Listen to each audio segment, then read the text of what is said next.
Yo, kadang kita nembe sadar ajine barang kuwi, pas barang kuwi wes ilang. Iki dudu lagu tresno biasa,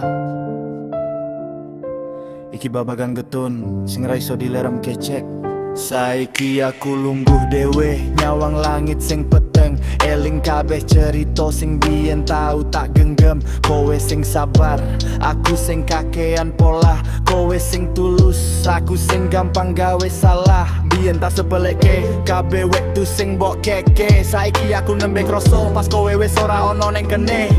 Gelo kuwi teko keri pancen bener kandhane wong tuwa. Saiki aku mung iso getun, nyawang kowe wis karo wong liya. Siji mboko siji kenangan kuwi teko ngebaki ati koyo ombak segoro sing ngerusak kabeh janji. Aku sing gawe bubrah, aku sing gawe susah. Saiki aku sing nampak kahanan sing dadi pisah. Getun tenan aku kelangan kowe. Getun tenan aku nyia-nyia wektune. Saiki lagi kroso kowe kuwi sing paling berharga. Nanging kabeh wis telat, aku mung iso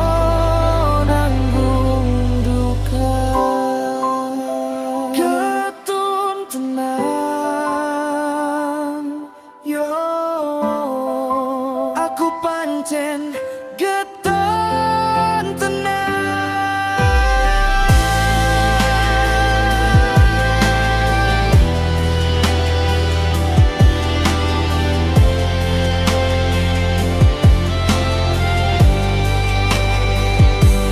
Arep baleni wektu nanging kuwi mung angan-angan. Koyong golake panyunen tengah-tengahe arah-arah pasir sing garing. Aku kakean gengsi, lali carane matur nuwun. Saiki dadi sepi, uripku koyo sing wis dipun. Jaluk ngapura wis ra ono gunane maneh.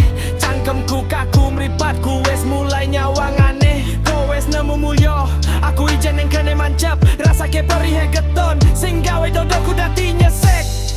Yen pancen wektu iso diputer bali, aku bakal dadi wong sing luwe ngerti. Nanging kasunyatan pancen pahit, aku kudu nrimo senajan rasane sakit.